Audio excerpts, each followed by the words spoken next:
Hey guys, I wanted to talk about how I just started prototyping this thing, and it was driven from having conversation with a user, actually with a friend, who gave me some great feedback on a pain point he has. He was frustrated that he has to learn Spanish comprehensively and can't kind of prepare just in time, just before he goes to a place. So he's going to a nightclub, he wants to study nightclubs. If he's going to a hotel lobby, he'd like to study hotel lobbies and so on. And so I actually had this little graphic that I'd created in Figma, and it occurred to me it would be fun to export it as an SVG, scalable vector graphic, and make sure you have an ID on each one of these items, and then have a JavaScript event listener listen for a tap and then pop up a little flashcard or something like that. So that was the rough idea. And the first thing I need to do is figure out how do I make these make the SVG that's exported by Figma conducive to that. And it turns out if you have a group or really any element in Figma, and you give it a proper name. So here, let's say nightstand 2. Once it's exported as an SVG, and I've got that over here, you can see it'll give it an ID attribute. And so you can create a mapping and listen to that in JavaScript. So with that, I started out using gemini-cli, which I think is really great, but I'm on the free plan, and so what the problem is I get downgraded before it can get done sometimes. And so that happened, but I did manage to get my dependencies installed. And so then I switched over to using Claude, also the free plan, but Claude's canvas mode is called Claude Artifacts. And so I was like, hey, can I just copy you portions of my package JSON, and you can determine what libraries are available. So, I'm using Tailwind in this case with React and Typescript and Shadcn and some other things. And I gave it a little sort of mini PRD, a product requirements document for the prototype. And it took off and was able to scaffold a pretty decent first stab at it. There was a couple errors I had to fix. That's sort of invariably the case in my experience. But I got that all cleaned up. And then what I like to do is, once I've got something running at least, I like to work iteratively, similarly to how I'd work probably if I was implementing them myself, but it means I don't have to go look at documentation. So I do save time still with AI. So here I had play audio was just a stub. It was just like console log, play audio, not implemented yet.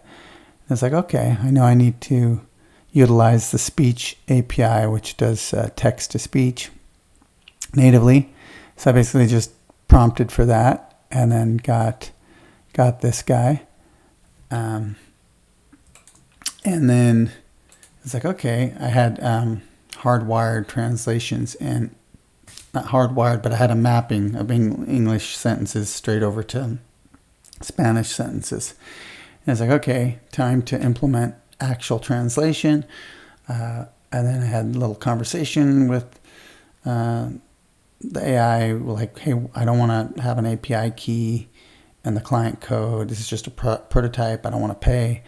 And so it suggested My Memory and Libre translate.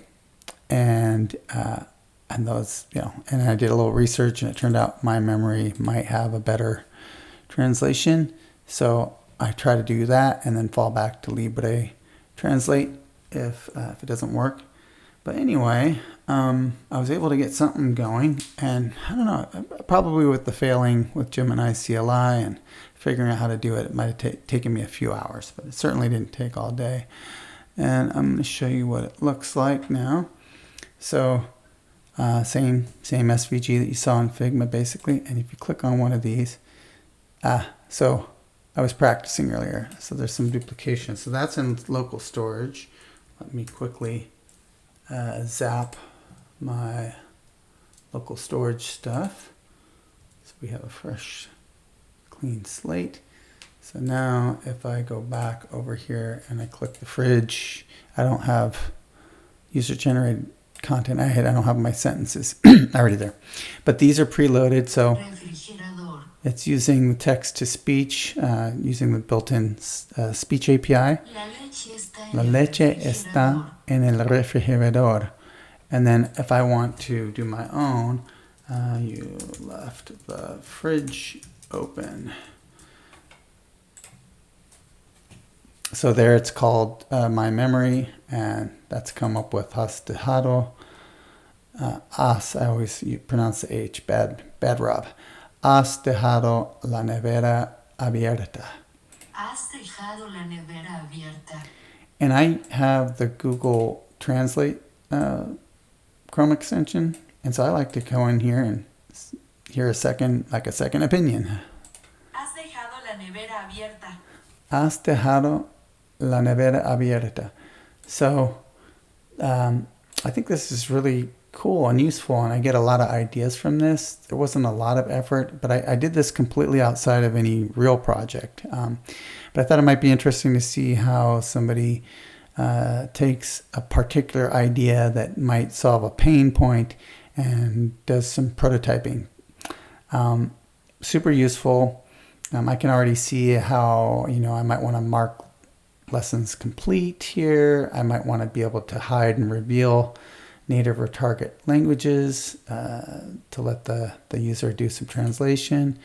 As I visit these, it's already keeping track of stuff I've visited, so I could have some fun kind of study lists and phrases that they can go back to and work on.